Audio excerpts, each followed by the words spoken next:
Olá, pessoal! Tudo bem? Eu me chamo Anne, sou professora de ciências e hoje nós vamos falar um pouco sobre a teoria atômica. O que será essa teoria atômica? O que serão os átomos? Bom, a teoria atômica é uma teoria que explica a origem das substâncias que nós temos no universo. Nós temos a teoria atômica da época filosófica e a teoria atômica da época científica. Essa construção e essa divisão da teoria atômica, ela nos faz entender como foi que a humanidade passou a construir essa ideia dos átomos e como é que nós conseguimos compreendê-la hoje. Bom, a teoria atômica, ela se originou na Grécia Antiga, muitos anos antes de Cristo. A partir daí, eles tinham uma ideia de que todas as substâncias existentes no universo eram compostas de água, ar, terra e fogo. Bom, mais ou menos uns 400 anos antes de Cristo, Leucipo e Demócrito tiveram a seguinte ideia. Pegaram diversas substâncias diferentes, como madeira, ferro, e partiram ela até o menor pedaço possível, até um grão microscópico onde eles não conseguiam mais dividir. A esse grão microscópico, eles deram o nome de átomo, que significa indivisível. O A significa não e tomos significa partes. Não dividir em partes. Bom, a partir dessa teoria criada por Leucipo e Demócrito, Aristóteles pensou anos depois, juntando com a ideia dos 4 elementos formando todas as substâncias e eles serem microscópicos, e formou uma outra ideia. A partir do momento que eu tenho água e ar, eu tenho uma substância úmida. A partir do momento que eu tenho água e terra, eu tenho uma substância que pode ser considerada fria. A partir do momento que eu tenho terra e fogo, eu tenho uma substância, o que vocês acham que ela é? Essa substância, ela vai ser seca. Se eu tenho ar e fogo, eu já tenho uma substância que vai ser quente. Dessa forma, foi se acreditando ao longo dos anos, até que em 1800 e alguma coisa, Dalton pensou a respeito desse assunto. Vamos observar a imagem. Já na era científica, Dalton, que era um estudioso, ele começou a perceber que os átomos poderiam ser diferentes em relação ao seu peso, em relação ao seu tamanho. Então, ele propôs que um conjunto de átomos com a mesma massa e o mesmo tamanho constituiriam o mesmo elemento químico. Então, se eu tenho qualquer grão minúsculo daquele, com o mesmo peso e o mesmo tamanho, um grão indivisível, ele seria do mesmo elemento químico. A partir daí, Dalton fez o quê? Ele criou imagens, como mostram aí, símbolos atômicos de Dalton, que nos levavam a entender como ele exemplificava as substâncias existentes. O oxigênio, o hidrogênio, o carbono, o nitrogênio, entre diversas outras substâncias que já eram descobertas nessa época. Bom, essa teoria atômica, esse modelo atômico de Dalton, ficou conhecido como o modelo da bola de bilhar.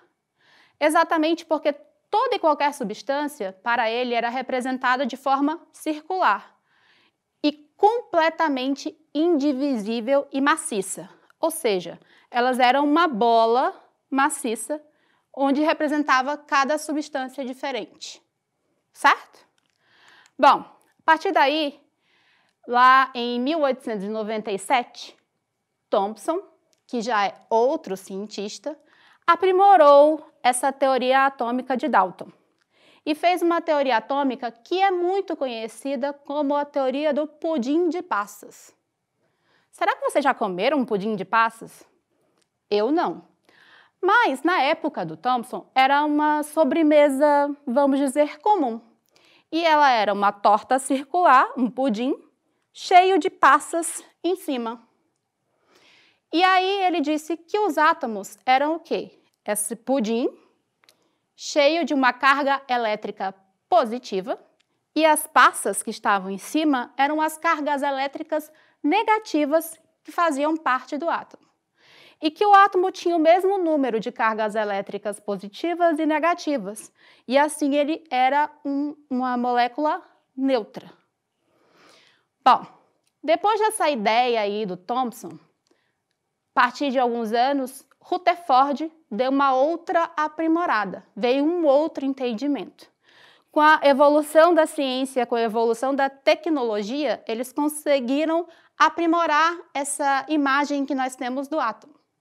E aí o Rutherford, ele observou que o átomo, ele tinha um núcleo e, além disso, ele tinha uma coisinha que ele chamou de eletrosfera.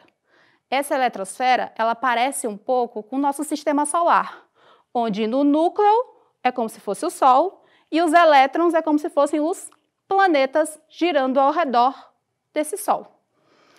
Bom, o Rutherford fez essa teoria da seguinte maneira. Ele fez um experimento onde ele bombardeou uma lâmina de ouro com partículas alfa de hélio, que é uma substância química.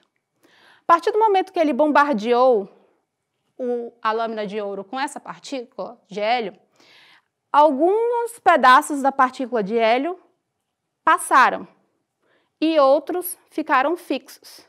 Assim, ele entendeu que os átomos, eles não são completamente maciços. Eles têm uma parte que é maciça, que é fixa, na verdade, e outra parte que é vazada. Então, ele deu o nome de núcleo, que é a parte central, e a parte vazada ao redor, ele passou a chamar de eletrosfera. Dessa forma, o Rutherford disse que no núcleo dos átomos existiam partículas positivas e ao redor dele existia o mesmo número de partículas negativas girando.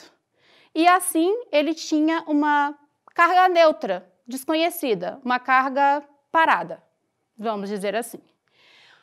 Bom, um pouquinho de anos depois, agora realmente são poucos anos depois, Bohr aprimorou o modelo de Rutherford.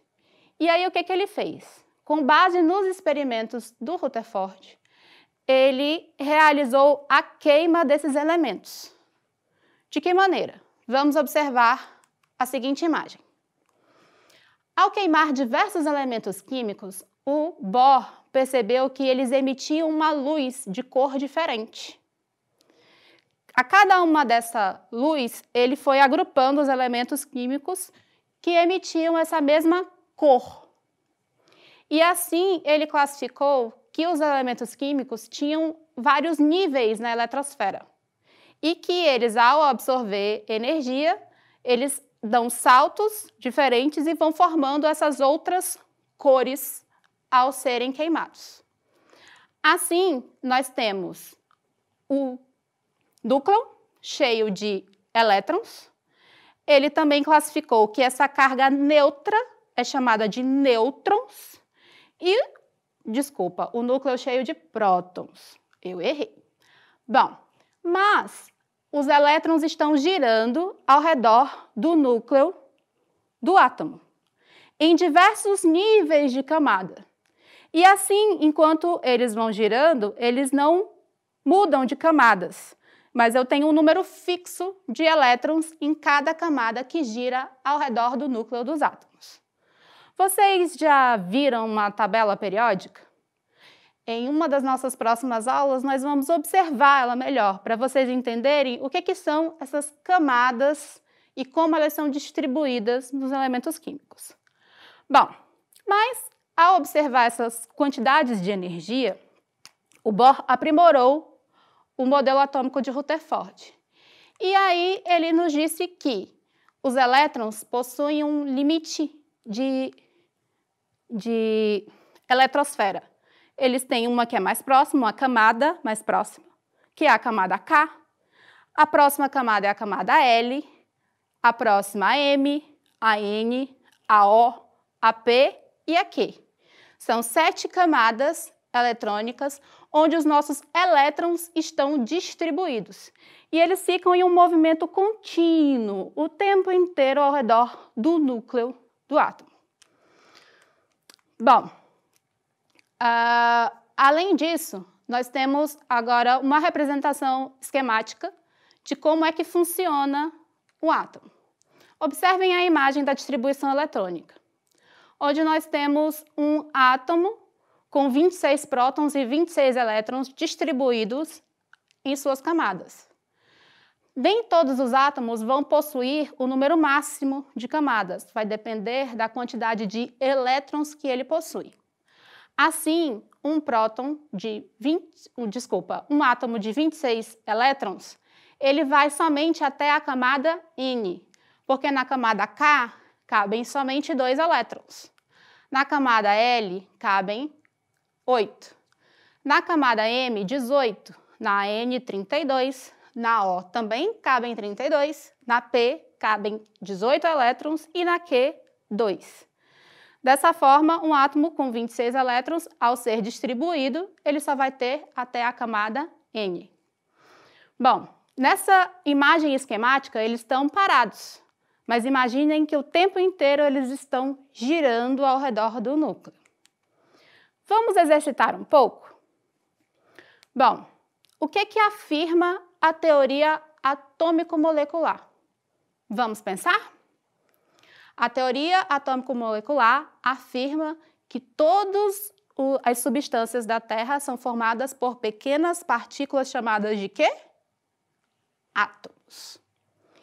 Bom, e assim, como foi que ficou conhecido o modelo atômico de Thomson?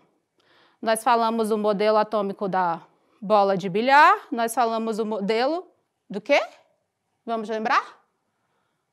Do pudim de passas. Se a bola de bilhar é o modelo de Dalton, o pudim de passas é o modelo de Thomson. Então, o modelo atômico de Thomson ficou conhecido como o modelo do pudim de passas. Bom, e na eletrosfera de um átomo? Os elétrons estão distribuídos de que forma? Estão distribuídos nas camadas eletrônicas. As camadas que nós falamos ainda há pouco. A K, a L, a M, a N, a O, a P e a Q.